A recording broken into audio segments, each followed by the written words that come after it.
नमस्कार साथियों, आप सबका पुनः स्वागत है श्रद्धा एस्ट्रो ज्योतिष में। आज हम लोग कवर करने वाले हैं मिथुन लग्न की कुंडली में यदि राहु चतुर्थ भाव में बैठे हैं तो क्या फल है। हम ये भी कह सकते हैं मिथुन लग्न की कुंडली में कन्या राशि का राहु किस प्रकार का फल देता है। तो आइए शुरुआत करते हैं आज की क्लास का। लग्न या प्रथम भाव से गिनते हैं एंटी क्लॉकवाइज तो ये आता है चौथा भाव, चतुर्थ भाव।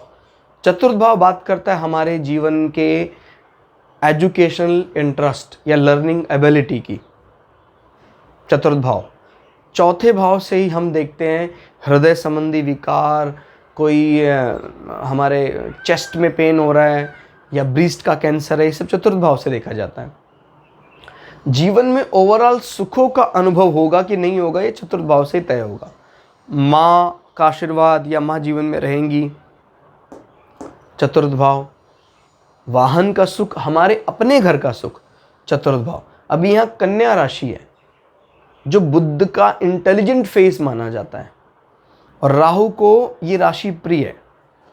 तो हम कह सकते हैं जीवन में ठीक है, कहीं ना कहीं जहाँ माँ का कारकत्व आता है, वो चंद्रमा का संबंध होता है, तो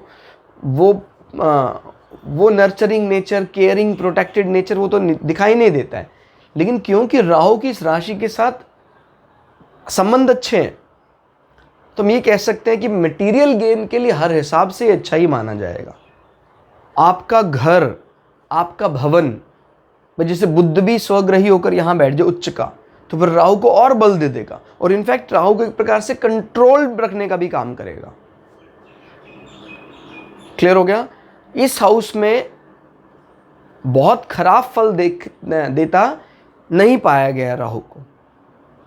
किस कंडीशन में? जब कन्या राशि पड़ती है तो मां के नेचर में एक प्रकार का हार्शनेस ला सकता है, कठोरता ला सकता है। लेकिन क्या वो हार्शनेस आपके लिए दुखदाई होगा? क्या नहीं। कारण क्योंकि बुध की राशि से मैत्री, अगर मैत्री नहीं है तो मतलब क्या है इस मैत्री का?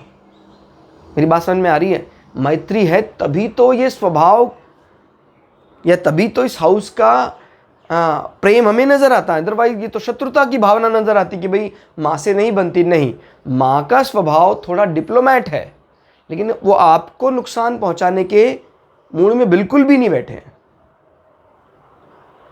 माँ के साथ आपके संबंध अच्छे ही रहेंगे। और जहां तक बात करते हैं वाहन की या घर की, तो घर में काफी ज्यादा पाश्चात्य वेस्टर्न चीजें नजर आती हैं। क्लियर हो गया? क्योंकि राहु का मत पूरी तरह से वेस्टर्नाइज चीजों के प्रति आकर्षण है। तो आदमी का जो घर होगा, भवन होगा, उसमें विदेशी वस्तुएं या विदेशियों की तरह साज सज्जा उसको पसंद होगी। क्लियर? तो ये बात की पुष्टि यहां से होती है।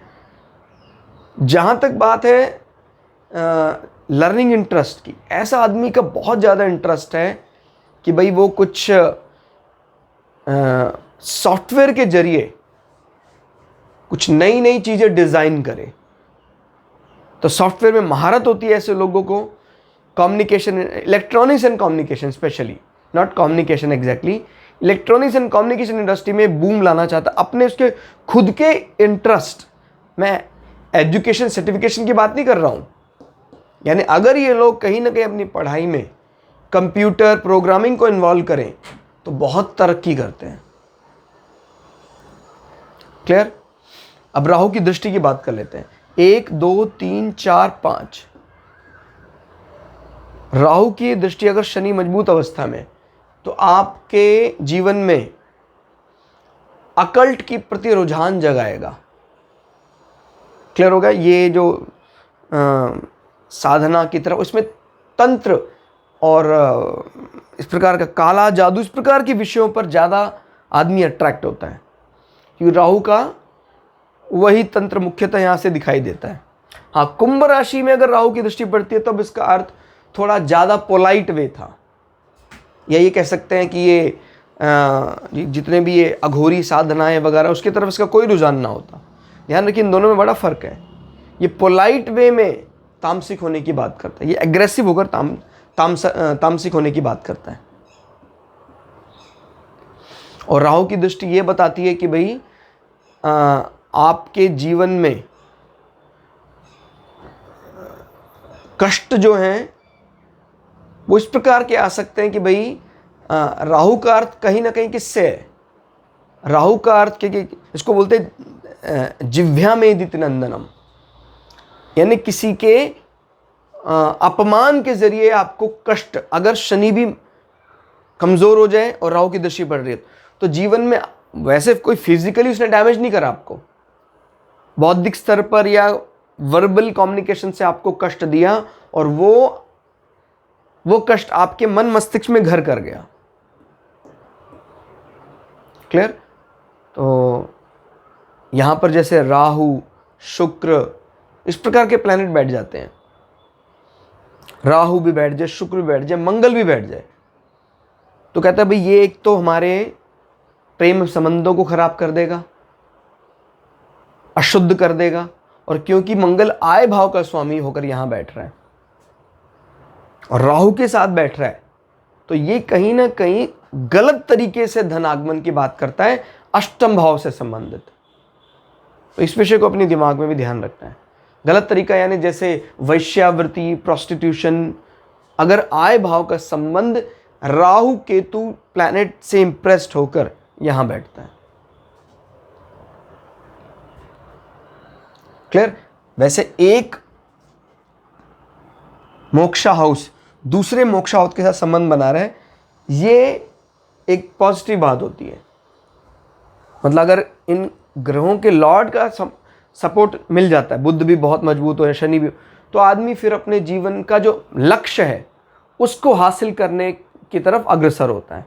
मोक्षा, क्योंकि इनको मोक्षा हाउसेस भी कहा जाता है। बहुत इंटरेस्ट होता है उसको फिर 4 और 8 में। फिर 5, 6, 7, 7वीं दृष्टि से राहु आपके कर्म क्षेत्र की मजबूती को कम कर रहा है, आपके कार्य क्षेत्र की प्रतिष्ठा को कमजोर करने का काम कर रहा है राहु। यहां पर राहु की दृष्टि अच्छी नहीं मानी जाती है। 7, 8, 9 राहु 12वें में वृषभ राशि में उनकी उच्च राशि मानी जाती है। ये जितने भी स्टार लगे हैं ना, स्टार, ये सब राहु के या तो ऑन हाउसेज है या खुद के घर, माने एक्सेल्ड हाउसेज, उच्च की राशियां हैं।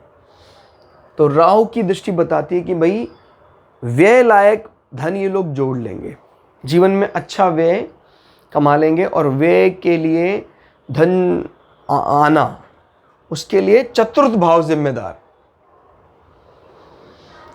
मतलब ये भी हो सकता है कहीं ना कहीं रेंटेड प्रॉपर्टी से ये लोग अच्छा खासा पैसा कमा रहे हो और जीवन में व्यय भाव को मैनेज रखता है। क्लियर? या ये भी कह सकते हैं प्रॉपर्टी के सेल परचेज से अच्छा जीवन में फायदा। क्लियर हो गया? अपने से 9 दृष्टि मार रहा है और ये हमारे द्वारा किए गए इन्वेस्टमेंट्स की भी बात करता है, उससे होने वाले सुखों की भी बात करता है। तो यानी इसका उच्च राशि का स्वामी माना जाता है वो राहु यहां बैठा हुआ है। तो इससे मिलने वाले, व्यय से मिलने वाले जीवन में सुख कहां से आ रहे हैं? आपके अपने मकान से आ रहे हैं। कृषि योग्य भूमि भी रिप्रेजेंट करता है ये। और जैसे बुध अगर कमजोर है तो फिर ऐसे व्यक्तियों को सावधान रहना चाहिए कृषि करते समय, खेती करते समय, जानवरों से सावधान रहना चाहिए, क्योंकि राहु कई सींग वाले जानवरों से चोट की भी बात करता है। तो ये था राहु का चतुर्थ भाव में फल। क्लास आपको कैसी लगी कमेंट करके जरूर बताइएगा। मिलते हैं अगली क्लास में, तब तक के लिए जय श्री भगु पराशरा, जय श्री शुक्राचार्य, नमस्कार।